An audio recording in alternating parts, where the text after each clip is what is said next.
pasteur gan zisikebe zimonola pasteur kumui kafu na mau amen katogbe maha me be amesia me ne gblona be hallelujah ema enye togo to be hallelujah gba gble ne wu nenema me be wa kafu mau fofo nye de akpe na le fiansi ya mie yira wonko mau gan ye nenye mau nyu ye nenye amenuvela mau nuti kokwe mau nye le dogbera be na kasi amesiame eyebe Emmanuel nana yiko Emmanuel Trevela mena amesiame eyebe ameadeke masenya yo kaka asevo ewachi asigbalo le Yesu penkome dede kpokpo yenye wonunana doyoyo yenye wonunana eye gadede yenye nunana nawo eye nuyo kataga hiana wa mawu anawo le Yesu penkome akpena apeto la bena mie nyebe le donchi na mivo le Yesu penkome mie dogbedale mawu ne yirami fokoko eye miekpo mawu pe yayirao miele okpoge fiesi agoha le Yesu penkome miatem abobo ano anyi le mawu pe yayirame miegbova Mateo pe agbale tagban kpukpui blave vo de kelia Mateo pe agbale tagban eye miale nkude kpukpui blave vo de kelia nti eglobena adi nutuvi eye nayo yepenkobe blemase yepenkwenye Yesu elabena eya elade yepejukola chowo pe nuvon ome nya yide kpukpi blave velia ke esia kata vame bene wawu nyasi apetola mikwa Kristo pe vavare enye enu ike vame eye enu ila vame le agbomea anye nu nyaiko gbrodia pe nu le Yesu pe nkome mawu pe nya dede kpokpo pe nu gbododo pe me vava doyoyo pe nu gbododo pe me vava gbona be amen nukunu kple jesio pe nu gbododo pe me vava la gbome le Yesu pe nkome ke esia vame ke esia kata vame bena wa wunyasi apetola glodi to nya glodi la ji lanu bena kpakuki blavoton boda de tugbi si menya nutu ola le fufoge eye wadi nutuvi eye na yo yepenkobe Emmanuel do uli globe Emmanuel si gomenye mawu li plimi fiasia mile nu pomcho Emmanuel mawu ike honatojo Emmanuel mawu ike honatojo mina mi akpo Marco pe agbale tawi de ke pupi blave vo evelia eye Yesu Kristo edonchi nawo menyibe edonchi na amerikayolo voa edonchi na mikatan na amesiame eye Yesu khweji gblo na obena mauji khosine no miasi mawu yike hona to jona le pipi blave vo tonlia ebe vava mele egblom na mi bena amesike la gblo o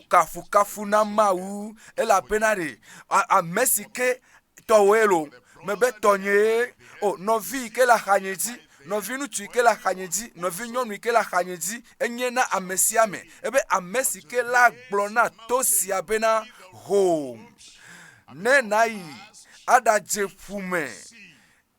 eye meke adile yepe jime hafi etala tema no ji eye sesele la me anoji eye enu jojo yo kata po hawa atem anoglobe adoma hin elavamea vagake cho jiblibo mea wonto nenye benare mawu yenye mawu ke honato jona eye Mawu etsɔ Emmanuel sɔle ɖo ŋkume na mi. Mawu yi ke hona towo dzona eye makeɖi le nyama ŋuti le dziwò me, gake ne xɔe se tso dziwò me, gake ne xɔe se bena nu yi gblɔm nele la ava va me, akpɔe ye wòava me. Ebe nu sia nu yi ke wògblɔ, nu sia nu yi ke megblɔ asɔ asi nye, nu sia nu yi ke magblɔ, nu sia nu yi ke magblɔ la ava me nam. Ne le tsaka gba kple Emmanuel eye ne ku ɖe Emmanuel ŋuti eye ne tsaka gba kple Emmanuel eye Emmanuel zu ɖelawo eye Emmanuel ye nye aƒetɔwo eye wòle agbe le mewò eye Emmanuel gblɔ nɔ bena ɖe nu sia nu yi ke nàgblɔ nyanyuwo tso wò ŋutɔ ɖokuiwò ŋuti eye nàʋu eme Mawu ƒe nugbedodowo ɖe ɖokuiwò ŋuti eye nàbia Mawu ƒe nugbedodowo na ɖokuiwò eye nya sia nya yi ke nàgblɔ la ava va me na wò. Emmanuel, Mawu yi ke hona towo dzona, enu tɔn ye mi la kpɔ kafi ne mia ado gbe ɖa le fiasi ya. Enu gbãtɔa míele kpɔ nu vɔ̃ ƒe to yi ke yome ye wotrɔ le. Nu vɔ̃ ƒe to le dza lia atrɔkpe eye nadze gɔme tso gbãtɔa dzi anɔ fɔm anɔ yi eye bena ɖeɖekpɔkpɔ nasɔ asiwò, bena dɔyɔyɔ nasɔ asiwò eye bena gaɖeɖe nasɔ asiwò, xɔxɔple nasɔ asiwòa, ele be nu vɔ̃ ƒe toa woahoe dzo eye evelia ye nye dɔléle ƒe to yi ke woɖe dzo. Mikpɔa eɖe eto katã ebe dɔlélewo katã enu yiwo katã te agbo ɖe to abe to va nɔ dziwò ene ebe eto enye agbã nɔ anyi le ame ɖe dzi eye amea magate ŋu atsitro, amea mate ŋu atsitro, nyɔnu ma mate ŋu atsitro, etsi teƒe ɖeka ele kpe fu. Enu velia yi kpɔ milia ye nye dɔléle ƒe to yi ke woho dzo eye etɔ̃lia ye nye matewi ƒe to yi ke woho dzo. Mebe ɖe eto ho dzo le agbo me, mebe woho to mawo dzo le ƒomewa me. Etoa ho dzo eyi si me wo ŋutɔ nàgblɔ bena ɖe medo dzesi to ya eye mele dzi bena eto ya ne ho ɖa eɖo la dzo. Mina miakpɔ nu gbãtɔ. Enu gbãtɔa ye nye dɔléle nu vɔ̃ ƒe to, nu vɔ̃ ƒe to yi ke woho dzo. Mikpɔa wo katã wɔ nu vɔ̃ eye Mawu ƒe ŋutikɔkɔe hiãwo tim eye eɖe nu vɔ̃ gɔme, nu vɔ̃ wosɔgbɔ ale gbegbe. Salomo ƒe agbalẽta 40:12 ebe to wosɔgbɔ, nu vɔ̃ɖiwo sɔgbɔ ebe nye nu vɔ̃wo sɔgbɔ eye nye nu vɔ̃wo wotsɔ dzinye ebe ke wò Yehowa mate wò nublanuikpɔkpɔ ɖa le gbɔnye o. Elabena fukpekpe nyewo le kpukpu 8 le vegbe me, elabena fukpekpe nyewo ɖe to ɖem tantam. Nye vodadawo lém, vodadawo wolém eye aglãdzedze yiwo katã le míaƒe dzime wosɔgbɔ eye ne le gblɔ be metrɔ tso oyome eye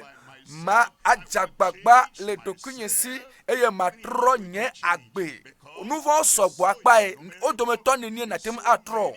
Wosɔgbɔ ale gbegbe eye wosɔgbɔ eye woɖe to ɖo eye esi wosɔgbɔ ta ebe manɔ agbe aleke nye magawɔ esia ke o eye matrɔ agbe nye aleke eye nye magawɔ esia ke o. Matem awɔ wo keke mo, matem asɔ kɔpo ava kpatsi le atsiaƒu me be ne vɔ kekeke mo. Le va ku ɖeka sɔ va kɔngbe, ku vi ɖe sɔ va kɔngbe, etia esɔgbɔ, nenema míaƒe nu vɔ̃wo le, nenema míaƒe dzidadawo sɔgbɔ eye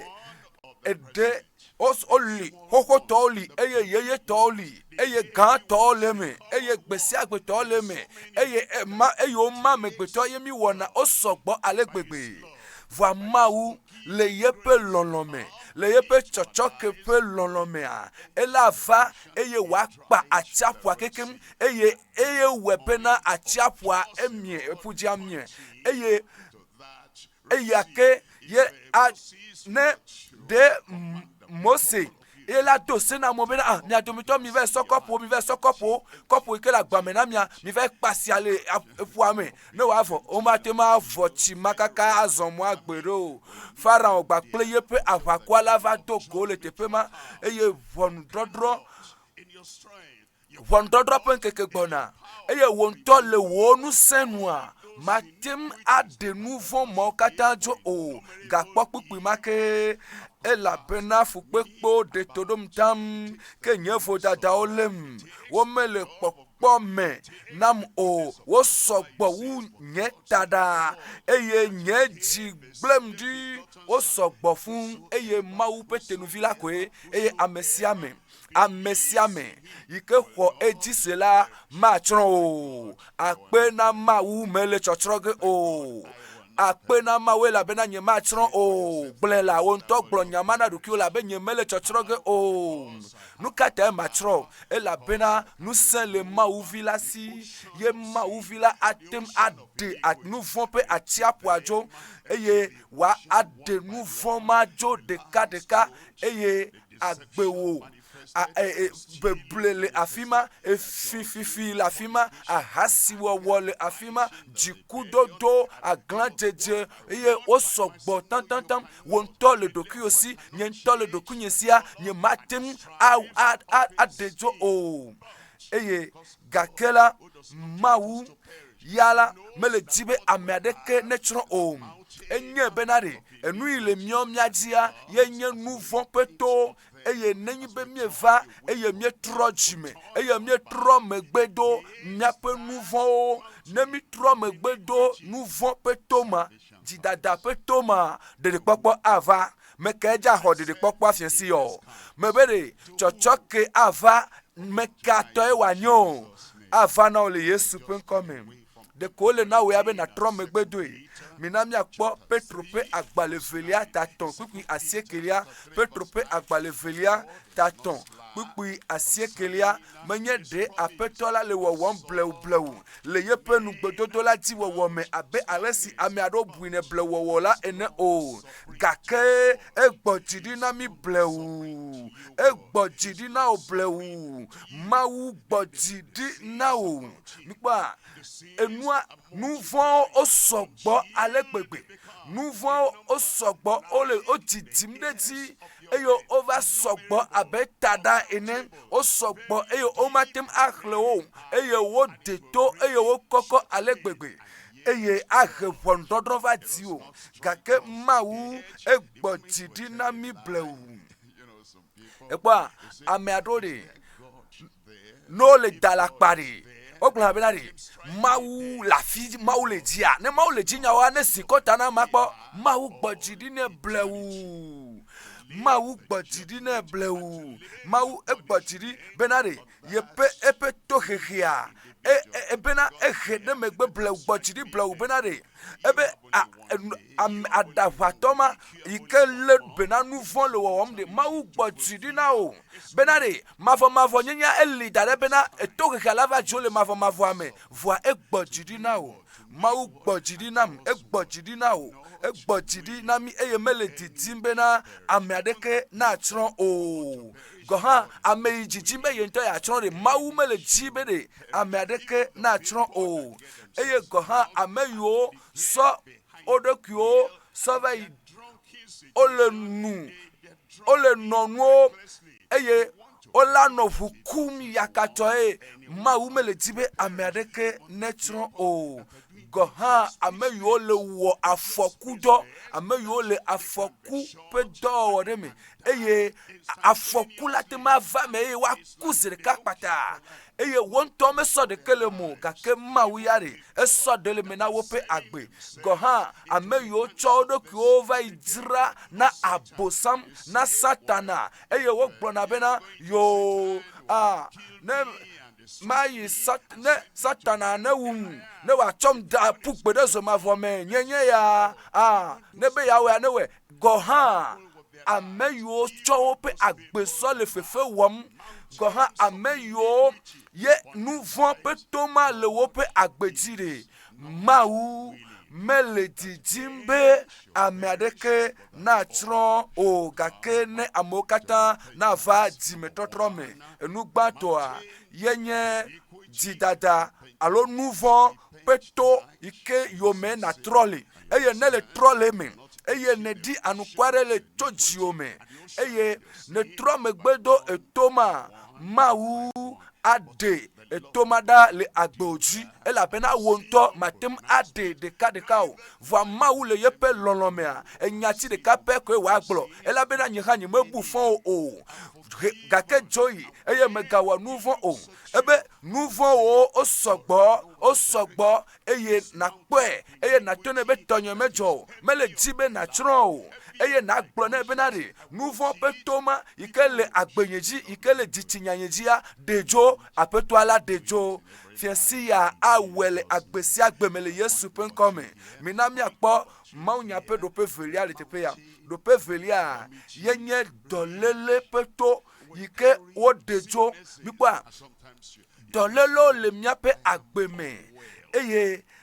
ame ɖe la gblɔ be o lãme mele nyɔnyɔ nam o, medze dɔ. Ame aɖeke dɔléle le agbetɔ dzi, eye vevesese le lãme na amegbetɔ, eye wo ŋutɔ nenye bena yemele sesie o, vɔa la gblɔ bena ɖe mava Yesu gbɔ, eye matsɔ dɔléle ƒe to ya ɖo yeƒe ŋkume, aɖe to ya ɖa le míaƒe agbewo me le Yesu ƒe ŋkɔ me. Dɔléle ɖo la dzo la le nya ame ɖe nyi sɔ ɖe le zã me ɖe, nɔvia ɖe ele kpɔ nu nyuie ɖe la, ye kpo enu ke koa nu di kanye koa ye ko ye ŋutɔ menye bena ɖe enua ɖe ele wɔm vivivi o, ame ɖe ɖe enɔ nu sem dzinu kɔsiɖa yi ke va yi me nyuie ɖe lo, voa ole do wli nea mele so, egbe me ne woƒo nuƒo nea la be mele so, eye ame aɖe na fɔ nu di kanye, eye na be o ne fɔ nyuie ɖe, voa eyi ke ne zɔn le ŋkekea enu le dɔ wɔm koa, zã ɖe koa o yeƒe dzɔfitɔwo ye, zã ɖe koa dɔléle mawo katã wole afi ma, eye eya yi ke míegbɔna eɖona me eye wodona goa, emawo katã dɔléle le me, eye yame ƒe ɖiƒoƒo yame ƒo ɖi, eye eɖi si ke le, eye nu yiwo zãm mie le fifi, enu yiwo zãm mi le fifi, woƒe enu gbegblẽ le ame ŋuti, míaƒe susuwo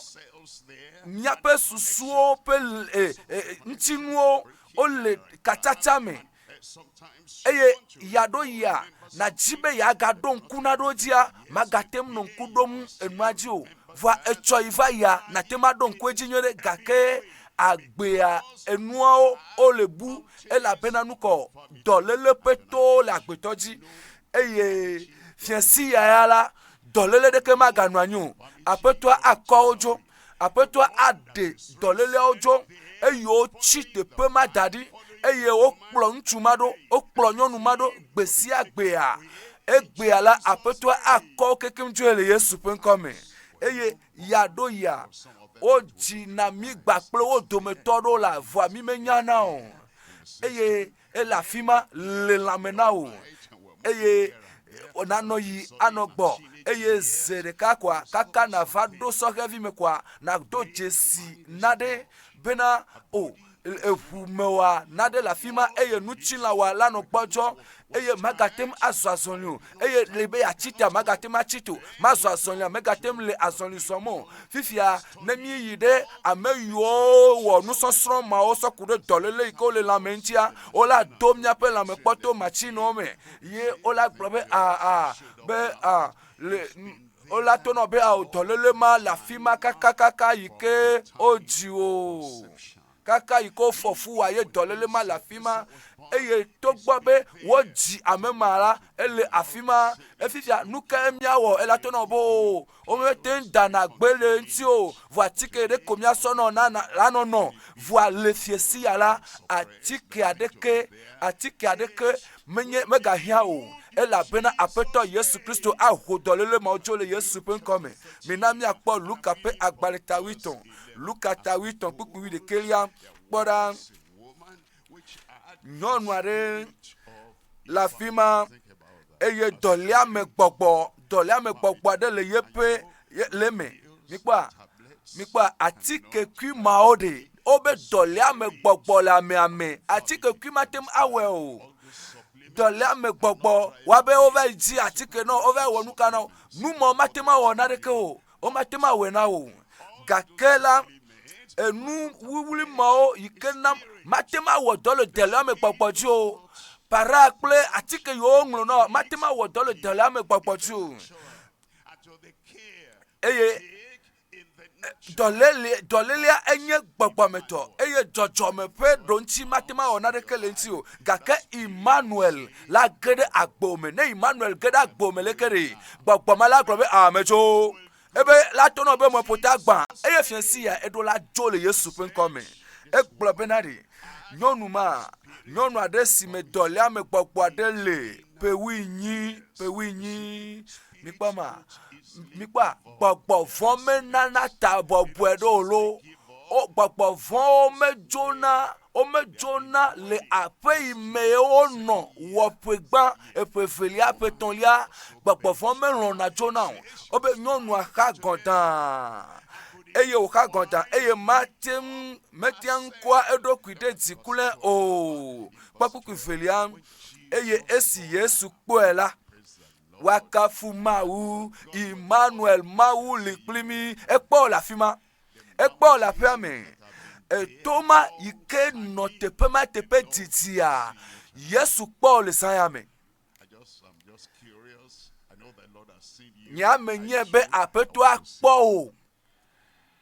menye be aƒetɔa kpɔ o ntsa makpɔ o ɖa fi ka ne lo yi ne kɔ asi dzi ame kpɔ o ɖa esu asiwo le zã me le Yesu ƒe ŋkɔ me eye esi Yesu kpɔe la eyɔe va egbɔ ebe mikpɔ nyɔnua xa gɔdãa eye mate ma kpɔ Yesu vɔa Yesu le afi ma eye Yesu yɔe nyɔnua ɖe eda asi ɖe dzi bena ɖe ebe dɔliame gbɔgbɔ ebe dɔliame gbɔgbɔ ye nɔ edzi eye metsi nu dɔn kuxi le edzi vɔ eye metsi nu dɔn magatem atsi nu dɔn eye kpeɖenutɔ ɖeke mele si o alo nunɔla ɖeke ƒe kpekpeɖenu ɖeke mele va ne o ne mɔkpɔkpɔ vɔ ɖe wò afiesi ya mɔkpɔkpɔ va ɖo na o ne lãmesẽ mele asi wa Yesu ana o lãmesẽ fiesi ya Yesu gblɔ na nyɔnua bena ɖe eye wògblɔ nɛ bena nyɔnu wotu wò tso wò dɔléle la me. Amen. Kpɔ ya ɖa ebe esi me amewo wodi be woadi be woaɖe mɔto eto ma me wova yi wokakana toa eye eɖewo xɔna dzinu geɖewo eye ɖewo xɔna ƒe geɖewo eye enu yi la xɔ ƒe geɖewo dzinu geɖewo aɖe miti ɖeka me koa edzɔ mebe nenema wòdza va me le agbo me eye enu yi ke xɔ eƒe geɖewo ye ova ito kpo obe yi na ga trok bova yi na ga trok bovari enuma ike kope gedore da ba popore kamela dole ame gbogbo adola jole nuchi la ome eye nenya ne o de moto eto me agado me voa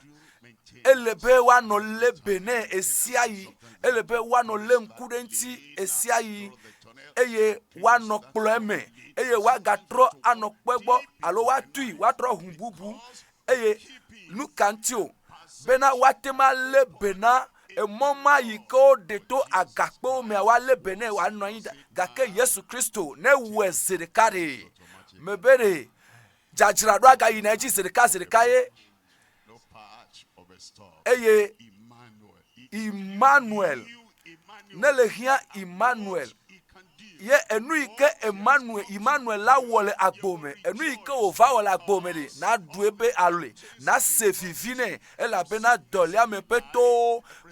peto o kata fiesi ya o kata ojo brobere la gbenyemea eto ojo ohojo le agbenyeme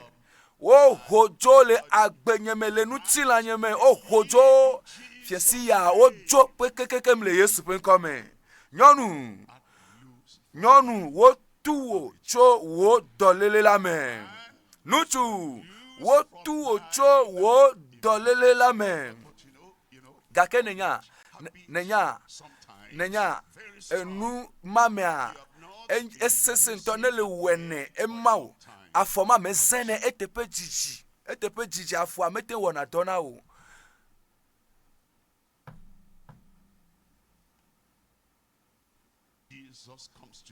apeto Yesu Kristo va gbo eye wo to no benare wo tuka o le esime pegede vai eye megazana afota megana yile tepemo nele chitria nde lano mano sonyedo ela bena enma chitepere ka etepe jiji le pa bibla la sio agbale la sio bo matem akhlenu ela bena nuku ochi voa eye nkuwa Yesu gbono be nkuwa ehu ne Yesu gbono be ehu alo mehu ehu voa eike etepe jiji mega kpo nuwa lebe o ne mehu agbale ava fifia ngongro jesiola la lia onono ji no la no se fefefe voa esime Yesu gbono be na de novinutu novinyonu de kakpui de tugbui apeto Yesu to no be na de otu ocho wo dolele amea fiesi ya dolele adolajo nukuma Yesu atro wo yeye now eye nuku yo gban o la fu eye o la ponu mi se gomela togo tore nukunu khopen tonto ye la nukunu kholao yonye eye judopo monya kaka yikele famea enye judopo monya kaka yike kokowu eyo kata vamepo eye apeto Yesu Kristo ewo mi nyenyeta menye asike o eye judopo monya kaka yike leva mi vivia etai nenye menye asike o eye judopo monya kaka yike vame yike le yeji le togo vivia blona masela globe tai menye menye asike o kaka yike mi je judopo monya kaka gomele Lagosa medon kweji bena mi yide afobolu pope eye amo popu eye mino egbedomda le donota pliboto eye ameade le afima afodika epuleme vo velia yala epude kemele meneo eladede ko nye gbere eye dekakpuya ele nebe ekpo waso ablade afomanti eye eno tepema eye mieno nu pomcho Yesu Kristo nchi gbemagbe alo mekanchi me mile nu pomcho egbo Yesu eye esime mieno gbedomda mime kpo wu enuolo mime kpo gblo amen mamleto vola esi onye Lagos no na toke deta eye amen mamleto gbedodoɖa ko dzi yiyim nye le ye Mawu wɔ ƒu sɔ de afɔa me. Ye ɖekakpuia etsi kpo eye enɔa edzika soe eye eƒu dzu kplɔ ɖevia ɖo eye ɖevia sɔ kpoa ƒu gbe ye mi le se wli eɣli le ɖi kafi miava gblɔ amen mamlɛtɔa mi nya ebe ɖe eye pastor be ye nɔ Mawu nya gblɔm le yi ma me eye kaka so si me hamea dze gɔmea ye nɔ Lagos eye gakpɔtɔ le Lagos na mi ebe me gakpɔtɔ le afi ma na mi ebe ye kpɔtɔ le gbedodoɖa dzi eye mina magblɔ na mi ebe ye ʋu ye ƒe ŋku gbe ma gbe ye be o nu ka ŋutɔ le dzɔ le afi ma hã nyɔnu ka ya kple viawo le du dzi le nema hã eye meso gbedoɖa kaba eye megblɔ be le Yesu ƒe ŋkɔ me mi do gbe ɖa le eye Lagos tɔ do ɣli gbe ma gbe be amen.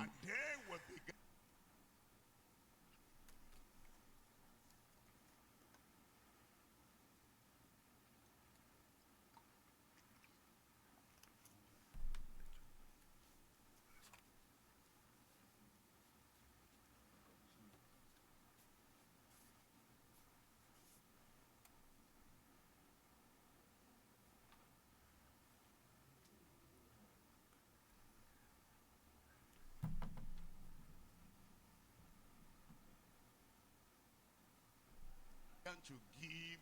testimony and the mother eye gamea su bena game va su bena wa adi dase eye evinɔa eva le kpɔ dzidzɔ ŋutɔ ele kpɔ dzidzɔ ale gbegbe meka enuma la dzɔ ɖe dzi be ama kpɔ dzidzɔ ewo hã le dza kpɔ dzidzɔ eye fiasia ne meko nu kpɔ ɖe le dza ko alɔ gbɔ nu fiasia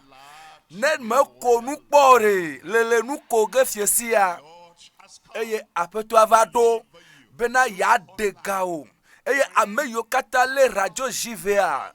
ne esime nu sia ele ɖiɖi dze kaka hanɔƒe gã ela sra tso afi sia afi eye ela de gbɔ o ela de gbɔ le afi ke ne le ale gbegbe bena dɔ le ame ƒe toa etoa la ho dzo fiasia ye madzadzɔ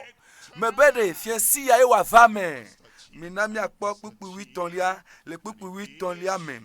eye tete wòtsɔ yeƒe asiwo ɖo edzi eye wòdzo enumake ame ɖe ne gblɔ be enumake gagblẽ ke enumake nenema nukunu wòadza va fiasia elabena Yesu Kristo ye nye eyama ke etsɔ yi va yi egbe tsɔ yi ɖe mavɔmavɔ me mekafi ke ne lo le ɖanye hameviwo le ɖanye kplɔla le hamea me yo ame aɖe kpe o ye ne le to dzi o nukunu ƒe to dzi ne le nukunu ƒe teƒe ne le eye nukunu asɔ asiwo natsɔ ayi ɖe aƒe me dɔyɔyɔ asɔ asiwo natsɔ yi ɖe aƒe me ɖeka etsikpo eye wòkafu Mawu eva ɖo dziwo azɔ nugbãtɔa yenye nuvɔ ƒe to yi ke ohodzo eto nuvɔ ƒe toa ne trɔ tso eyome eye evelia yenye dɔliame ƒe to eye eto ma woɖe wo tso dɔléle ɖe kpekpe dɔliame ɖe kpekpe woɖe wo tso esime le Yesu ƒe ŋkɔ me meva ɖo ɖoƒe tɔ̃lia azɔ enu tɔ̃lia nye le kpɔ mateŋui ƒe to yi ke ohodzo matemi ƒe to yi ke ohodzo minya le agbenye me ɖe that some things were impossible. Meva do nado meva kpɔ be nado nye matemi le agbenye eme yi Kristo gbɔ eye wòtsãre ɖoma hin le kpɔ na ɖe be o eya nye matemi le agbenye me eya tsã enye matemi eya ya mewɔe vɔa eya ya o nyemete le wɔm o eya ya ɖe o mekatute menye atem awɔ ɖoma hin matem awɔe tsã o kafi ne va do go Kristo vɔa fifi ya ɖe nye le teƒe ya ye mi le ɖo ŋku Emmanuel dzi ye míele kpɔ dzidzɔ gbakple dzidzɔ ye míele gblɔ bena ɖe nye tsã me va bena ɖe makpɔ dzidzɔ le Emmanuel ŋuti eye metsɔ nu sia nu sɔ de Emmanuel ƒe asi me metsɔ agbe nye blibo nye meɖe ɖeke ɖa le mo eye metsɔ ɖokui nye blibo de asi na Kristo dɔléle ele Yesu ƒe alɔ me matewia metsɔe na Yesu wo katã wo la dzo le agbo me fi ke ne lo fiasia ela va me nenema mina miakpɔ Marko ƒe agbalẽ ta 7 maxlẽ kpukpui Marko ta 7 kpukpui 21 Marko ta 7 kpukpui 21 eye wòbia fofoa bena ekayi nu sia va edzi mahã eye wò bena tso keke yeƒe ɖevi me ke gbɔgbɔ ma ɖe ekpatse ɖe ɖevi ma dzi la ekpɔ ŋusẽ ɖe ɖevia dzi mikpɔ le ke gbɔgbɔ vɔ̃vɔ̃ ɖia esime etsi meli o esime etsi xaƒe ɖeke meli o agbɔgbɔ ma ela nɔ kpoo fi ke ezo mele bi le oa gbɔgbɔa la nɔ anyi kpoo vɔ ɖe ɖevi ma ne va yi gogo tɔ ɖe kpɔ ɖa ɖevi ma ne va yi gogo dzo kpɔ ɖa gbɔgbɔa la tɔ adãwɔwɔ le ɖevia me eye wòatsɔ ɖevia asɔ ƒu gbe ɖe tɔ ma me atsɔ ɖevia ƒu gbe ɖe dzo ma me ale gbegbe bena ne ame aɖeke mele afi ma axɔ na ɖevia o la anye ne ɖevia anɔ tsi alo dzo la fie voa esime ye fi ke zo meli o koa o ɖevia la nɔ nyuie ɖe fi ke tɔ meli o koa ɖevia la nɔ nyuie ɖe voa eyi si me ye ɖevia la gogo dzo koa ye ko kpɔkpɔa la nyama ɖevia ye ko atsɔ ɖevia ƒu gbe ɖe dzo me bena ɖevia ne fia nenema gbɔgbɔ vɔ̃vɔ̃ ɖi la eye enye nu yi ke nye matewi yi ke amegbetɔ mate ma wɔ naɖeke le ŋuti o le ɖevia ƒe agbe me le ɖevia ƒe ƒome me eye Yesu Kristo ebia se bena ɖe o kaka gaka me ye kuki ya dze gɔme na ɖevia o dɔléle matemi ma yi ke le ƒomewɔa mea ɖe kaka gaka me wodze gɔme edzo ebe kaka tso yeƒe ɖevi me ke ye eye kpukpui 22 eye enu etsɔ ne ƒua dzome kple tɔme bena yawui ke ebe Yesu gaɖe mea ɖe ela tsɔe aƒu gbe ɖe dzo me eye ga bubu mea atsɔe aƒu gbe ɖe tɔme la be yawu ɖevia ke ne atem awɔ nane la elabena ɖevia ƒe tɔ le susu bena ɖe ɖevi ya be nya evɔe ma ko ame ɖeke mate ma wɔ naɖeke ne oa enye nu yi ke ame ɖeke mate ma trɔ asi le ŋuti o eye ele fa avi gbe sia gbe eye ele se veve le ɖokui me gbe sia gbe voa nu mewo katã ɖe zaya mea ewoe nu Yesu atuka o eye ele to na Yesu bena ɖe Yesu ne wo ya ate ma wɔ naɖea ne le ate ma wɔ naɖea ye gɔme nyi bena Yesu ƒe nusia esɔ Yesu ƒe nusia sa le sɔgba kple ɖevia ƒe kuxia eye ele gblɔ be ne wo ya ate ma wɔ naɖea ele be miase gɔme Emmanuela ate ma wɔ nu sia nu me be ɖe Emmanuela ekpɔna nublanui na mi eye wòkpena ɖe mia ŋuti kpekpekpe 23 eye Yesu gblɔ nɛ bena ne atewi ega meli o voa ne atem xɔse nunana ɖeke meli o gake ne atem axɔse tsɔtsi alo subɔsubɔ aɖeke o esi ne va gbakple mɔkpɔkpɔ katã le va gbakple dzixɔse katã eye Emmanuel gbe ne va le zaya me nye be le xɔ katutua Satana matem axe mɔ na dɔ Yesu dzawɔ le agbo me be le xɔ katutu me be ɖe agbe baɖa yi le nɔ tsã va ya ɖe matem axe mɔ na Yesu be mawɔ dɔ ya le agbo me le xɔ vovo kpɔkpɔ wa tsɔtsɔkea ele gbesɔsɔ da ɖe na wo ne natem axɔse ko dɔyɔyɔa enye tɔwo le zaya me ne atem axɔse ko wo katutua ɖe ekpeɖodzinu le ŋuti ele dzi ne wo ŋutɔ natem axɔse gblɔ be Yesu mexɔse iniquity will be forgiven. Ba watsɔ nu vɔ wo ke o. The Eye infirmity evelia will also dɔlélia be away. Yesu adedzo. Impossibility will be Eye rendered enu inye possible. matemia azu wɔwɔ. Jesus says unto him, Yesu gblɔ ne "If bena thou ne hast atemi believed, all ame si things xɔe se la are possible atem to awɔ him, nu sia to nu. her Nyɔnu yi xɔe se la atem awɔ nu sia nu. Nutsu yi xɔe se la atem awɔ nu sia nu. Ewo yi ke le se gbenya ne le xɔe sea atem awɔ nu sia nu. Fiasi ya tɔwoe dedekpɔkpɔa tɔwoe lo. Mebe fiasi ya ye ko nye fiasi ya na o. Dɔyɔyɔa fiasi ya ye zie wo le na o. Nukunu wa mebe me xɔe se. O tsa gblɔ la gblɔ be me xɔe se. it's bowed and Nya eyes bɔbɔta closed. eye miamia nuku. Salvation comes now. Dedekpɔkpɔ ele gbɔna fifi. Iniquity Eye taken away. nu vɔ̃wo katã wola ɖe wo Iniquity, tso. so many. Nu vɔ̃ yiwo sɔgbɔ kpɔnkpɔnkpɔm abe tada enea wo katã wola tso. Eyi si me ne xɔ se ko ne mexɔ aƒetɔ Yesu Kristo dzi se. Mexɔ Yesu dzi se. Yesu ye nye Emmanuel. Mawu li kpli mi eye Yesu Kristo va be yeatu kam. Yesu va be yeaɖem tso nu vɔ̃ nyewo me. Eva be yeaɖem tso dzidada nyewo me. Bɔbɔta eye na mia nuku. This immediate Esia forgiveness available for you tsɔtsɔke now. asɔ This asi is o that time kpatakpata wherever pipi you la are. zirika God kɔ bless asi you. dzi le God teƒe bless ke ne you. le wòya God mawu bless ne you. yra o kaka mawu ne yra o mawu ne yra o kɔ asi dzi kɔ asi dzi kɔ asi dzi ewo yi ke le radio jivea ewo yi ke le kɔndzi ewo yi ke le aƒea me tsɔtsikpa me afi sia afi yi ke ne le mawu atu kawo tso nu vɔ̃ si me atu kawo tso fɔ̃ bubu si me eye to hehe yi ke va agbewo dzi le nu vɔ̃ gbogbogbogbogbogbo dzidada gbogbogbogbo yiwo ne wɔ ta. All Eye those sins, nu vɔ̃ mawo katã wo sɔgbɔ abe da yi ke le ta na woe ne va mate ma ɖewo dzo ɖeka o.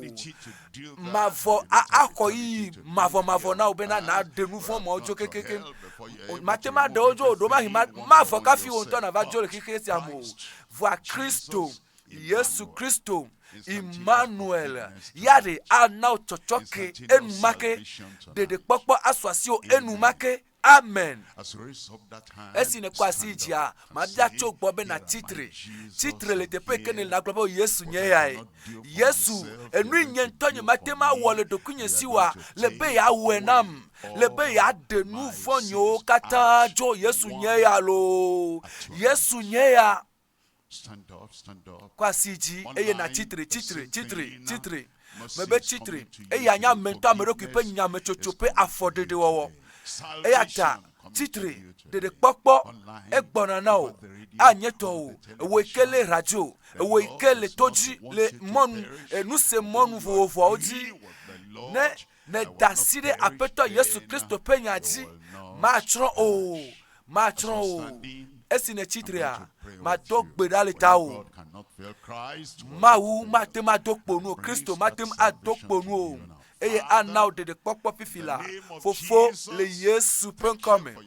akpe na o le wo nublanuikpɔkpɔ ta akpe na o le wo lɔlɔ̃ ta akpe na o be ewoe yɔ ame sia me eye ame sia me yi ke va fifi la yewo le trɔ megbe do woƒe nu vɔ̃wo eye togbɔ be nusẽ mele wo ŋutɔ ɖokui si bena woaɖe wo ɖokui o mele bia tso gbɔ bena ɖe zã wo nusia eye nàtsɔ woƒe nu vɔ̃wo ke wo wo ŋutɔwo wo mate ŋu adze dzi na wo le dodo le nu vɔ̃ ma me o wo ŋutɔwo nɔ agbagba dze ŋu bena ɖe yewoaɖo le me ɖeka vɔ la wo mete le dodo me elabena nu vɔ̃wo sɔgbɔ eye wova eye nu vɔ̃ ƒe atsiaƒua nu vɔ̃ gbogbo ma le nyati ɖeka mea Yesu de nu vɔ̃ mɔdzo le woƒe agbe me eye na de gbefa ŋutifafa na woƒe dziwo eye kakaɖedzi ne ge ɖe woƒe dziwo me tsɔtsɔke ne su dzi sia dzi si fifi la aƒetɔ nawo dedekpɔkpɔ nublanuikpɔkpɔ tɔe gbakple tsɔtsɔke enumake akpe na aƒetɔ eva me wotsɔ woƒe nu vɔ̃wo ke wo wokpɔ ɖeɖe eva me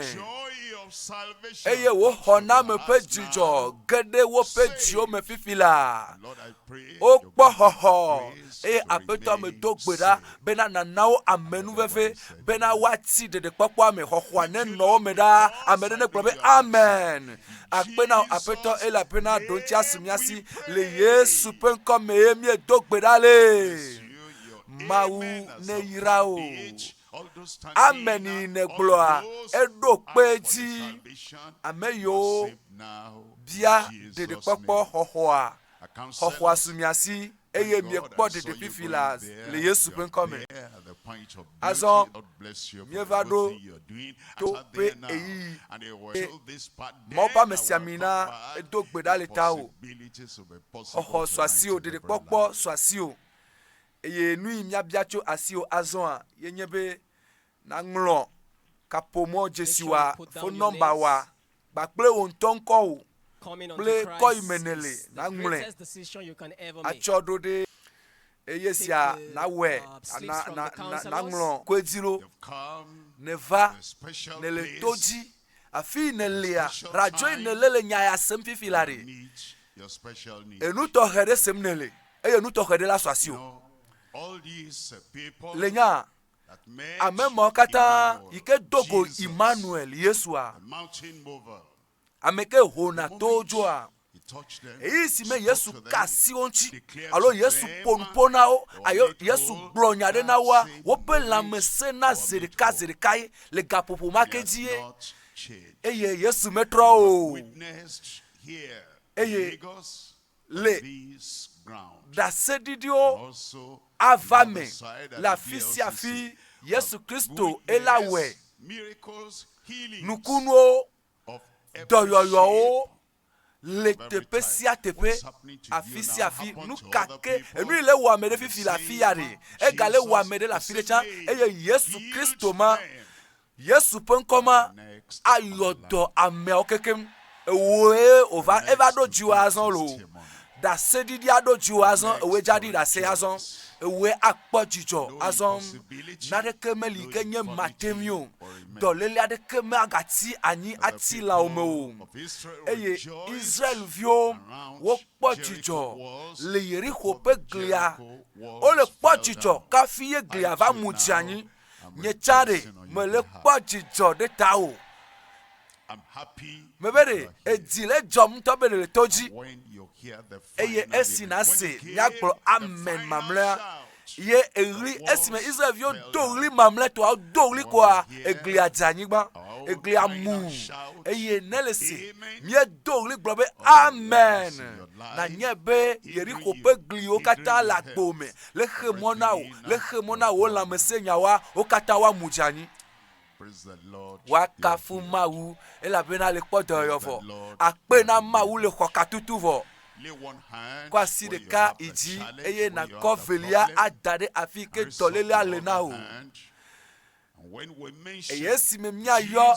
Yesu ƒe ŋkɔ Yesu Emmanuel enumake dɔléle maɖo la ƒote ƒe agba tso aƒetɔa eyra na me eyra o eye wòɖo kpe ameni ke ne gblɔa dzi fofo le Yesu ƒe ŋkɔ me míede akpe na o le dzidzɔ ŋkeke sia ŋutikɔkɔe ŋkeke sia dzidzɔkpɔkpɔ ƒe ŋkeke sia dzi ye míele bia o aƒetɔ be le zã ya mea ame sia ame yi le fu kpem le vevesese sia ɖe me le dɔléle ƒe vevesese aɖe mea wo dometɔ ɖe sia ɖe ne xɔ dɔyɔyɔ eye woaxɔ katutu le Yesu ƒe ŋkɔ me. Menye wo lɔlɔnu ye wònye bena ame ɖe akpɔtɔ anɔ fu kpem le dɔléle ɖe si me o. Yesu Kristo odi abi Yesu ŋuti ale bena to míawo to yeƒe kabie mea míakpɔ dɔyɔyɔ fiesia na wo dukɔwoa enye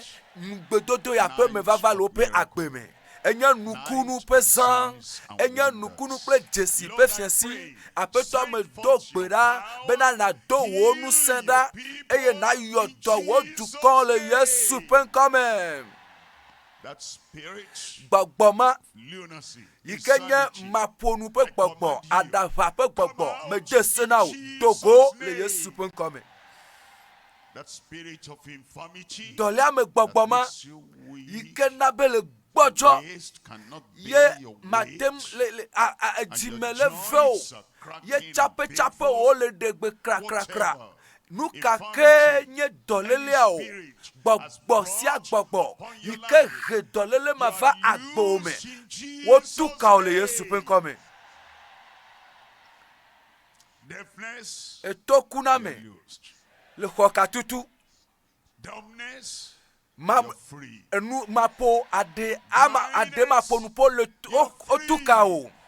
eye nuku gbana me wo tuka o eto ma o yike me se nanu o mi to nu sese le Yesu pe nkome. Eye ade mapo nupo egbe ne dile mianu mi po nupo le Yesu pe nkome. Eye nkuyo kata gban nukuyo kata chi nukuyo kata mele nukpom nyode o miape nukpokpo ne su miasi le Yesu pe nkome. Swelling in your body. Nu tete yike le nu ti la o me I yike command, nye be removed nu in tete ma ne Jesus' dejo le name. Yesu pe nkome. Fibro ma ne And here, dejo be healed akplo in lui Jesus' ne jo la name. fi ma le Yesu pe nkome. And you just find swelling on the side of the thigh, on the side, Eye, and the enu buttocks, and tete, on different parts. yike The le bumps there, nu and chi the la o swelling pe there. tepede I nu command tete every sia nu form of tete swelling nu in tete that po body. me vide pepe yike le nu chi la ma me me te se na mi Jesus' koda la name. fi ma le Yesu pe nkome.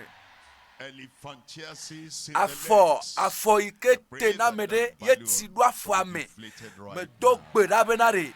afo ma ne no abe balon ene eya ne dole me le Yesu pe nkome eye nu tete okata one jo le Yesu pe nkome.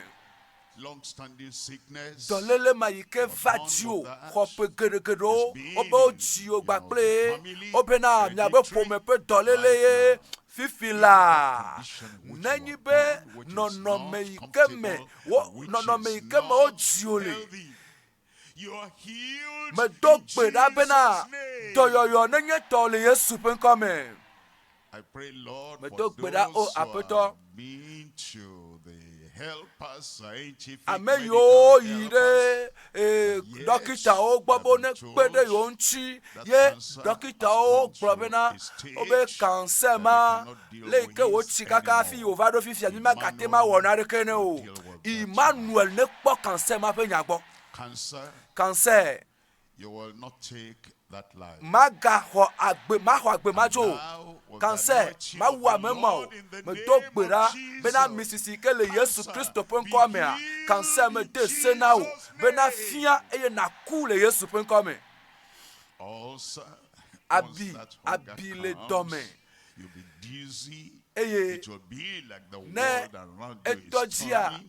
and you feel ne you're falling down ne because of edɔ that vituki deep ne be ya pain wua of that olano ulcer. se veve Tonight elabena you are healed. abi le dɔme na o Lord, I pray fiasi ya aƒetɔ that your ayɔ healing dɔ na power, o healing aƒetɔ me virtue do will gbe pass ɖa through be wo dɔyɔyɔ all ƒe the ŋusẽ parts a of the body ne to internal. ŋutilã sia ŋutilã me le Be healed eme of me the eye ulcer in abi le Jesus' dɔme abi name. wo katã le lãme na wo katã wo ne ku le Yesu ƒe ŋkɔ me. HIV, AIDS, Dikanaku venereal disease, alo or any other dɔlele disease related kapomevi with o that. ye The Lord bata ɖe has dikanaku mercy ŋtsi upon you tonight. aƒetɔ akpɔ nublanui na wo le Lord, I fiasi ya pray, aƒetɔ me miracle do of gbe mercy. ɖa bena nublanuikpɔna me ƒe nukunu dɔyɔyɔ